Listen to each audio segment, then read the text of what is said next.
Hello viewers, welcome back to my channel good thing. कैसे हो आप? आशा करती हूँ आप सब लोग अच्छे होंगे, स्वस्थ होंगे और अपनी लाइफ में आगे बढ़ रहे होंगे, साथ ही अपने छोटे छोटे टारगेट भी पूरे कर रहे होंगे।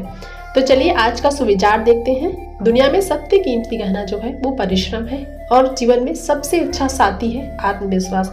अगर आपके अंदर आत्मविश्वास है किसी कार्य को करने के लिए और जब आप उस कार्य को कर रहे हैं तो आप कठिन मेहनत कर सकते हैं। जितना आप हार्ड वर्क कर सकते हैं आपकी सफलता उतनी ही आपके करीब होगी। तो एक चीज़ हमेशा याद रखना चाहिए, इसीलिए हमें शिक्षा दी गई है। जीवन में शिक्षा इतनी ज़्यादा ज़रूरी होती है हमारे लिए कि वो हमें हर चीज़ दिला सकती है, हमें सम्मान दिला सकती है, हमें हमारे ख्वाब पूरे कर सकती है, हम जो चाहते हैं वो पा सकते हैं। दुनिया का कोई भी ऐसा धन नहीं है जिससे हम धनी हो सकते हैं, लेकिन अगर हम शिक्षित हैं तो इससे बड़ा धन दुनिया में कुछ हो ही नहीं सकता। तो इसी के साथ हमारी मॉर्निंग हो चुकी है और आज हमारी जो मॉर्निंग हुई थी वो हुई थी 7 बजे। कल हमने आपको बताया था मेरी तबीयत नहीं सही थी, इसलिए मैं लेट उठी हूँ। सर्दी हो गई थी, दवा मंगवाया था, थोड़ा आराम हुआ था, तो मैंने अभी घर में झाड़ू लगा दी है। उसके बाद मैंने गर्म पानी किया था। गर्म पानी ज़रूर पीना चाहिए, स्वास्थ्य के लिए बहुत अच्छा होता है, साथ ही हमारी नींद को खोलता है, हमारी बॉडी को एक्टिव करता है। उसके बाद फाइनली मैं सारे काम करके आई थी और अब बज रहे थे 9:30। तो मैंने सोचा आज मैं क्या पढ़ती हूँ। तो मैंने डेली का जो टारगेट लिया हुआ है करंट अफेयर का, तो सबसे पहले मैंने करंट अफेयर की क्लास ली हुई थी। मैं डेली अब करंट अफेयर की क्लास लूँगी, ये मैंने सोच लिया है। करंट अफेयर की क्लास से ये होगा कि आने वाले एग्ज़ाम में जो जीएस आएगी हमारी, अगर जूनियर का एक पेपर होगा तो भी उसमें 50 मार्क्स में जीके जीएस के क्वेश्चन पूछे जाएंगे, तो अभी से हमें तैयारी करनी है।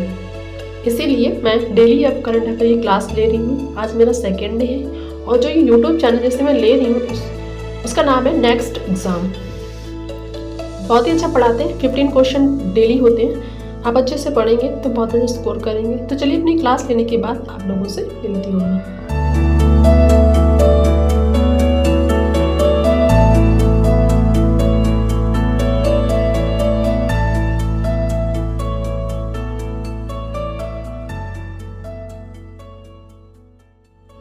तो फाइनली मैंने यहाँ अपनी क्लास ली थी और अब टाइम बज रहा है 10:38 हो चुके हैं। तो मैं इसको ही रोकती हूँ और मुझे और भी करके काम करने हैं। जैसे मेरे हस्बैंड हैं, उनको ऑफिस भी जाना है, तो अब वो इस टाइम लेट जाते हैं 1 बजे, इसलिए मैं लेट तक पढ़ रही हूँ। हाँ, मैंने ये जो क्वेश्चन का आंसर देंगे लिखे हुए मैं आपको दिखा रही हूँ और आज मैं आप रोज एक क्वेश्चन भी पूछूंगी।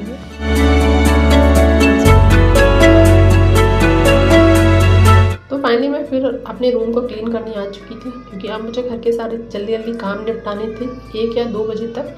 उसके बाद मैं फिर से पढ़ूंगी रात में।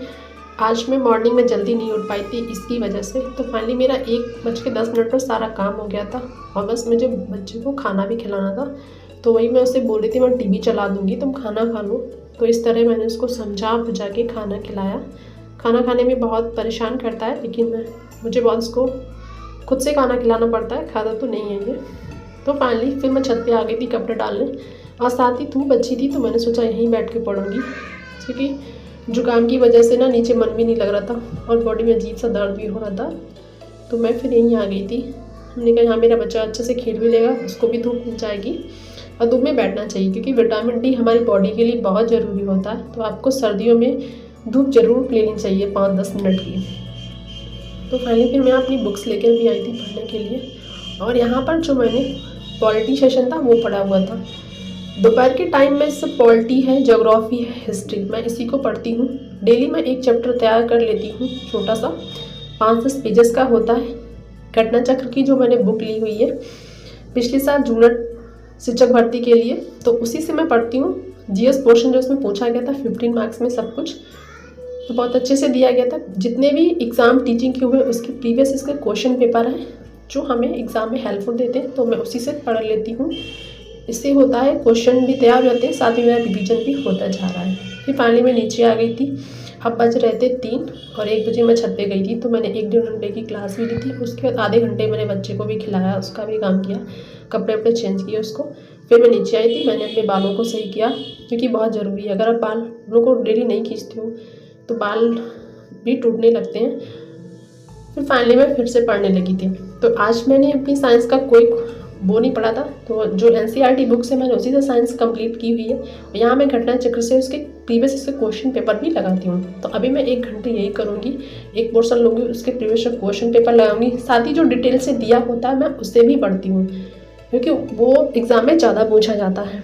तो इस तरीके से मैं अपनी तैयारी कर रही हूँ। और मैं हर बार आप लोगों से एक ही बात कहती हूँ कि प्लीज़ सुबह उठने से पहले अपना एक छोटा सा टारगेट जरूर बनाइए। अगर आप टारगेट नहीं बनाएंगे ना तो फिर आपकी तैयारी का कोई मतलब नहीं। जब आप टारगेट बना के स्टडी करेंगे ना तब आपको मज़ा भी आएगा और आपका आत्मविश्वास भी बढ़ेगा कि हाँ अपनी तैयारी सही दिशा में चल रही है। और साथ ही हर चीज़ की प्रैक्टिस हर चैप्टर की जरूर करना चाहिए। अगर आप प्रैक्टिस करोगे ना तभी आपको पता चलेगा कि हाँ आप कितना तैयार हैं और आप कहाँ तक हो। तो चलिए इसको पूरा कंप्लीट कर लेती हूँ, उसके बाद आप लोगों से मिलती हूँ।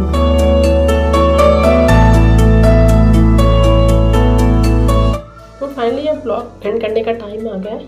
चलिए मिलते हैं नेक्स्ट वीडियो में, तब तक के लिए नमस्कार, बाय बाय, अपना ख्याल रखिए और मिलते हैं कल फिर से एक नए टारगेट के साथ।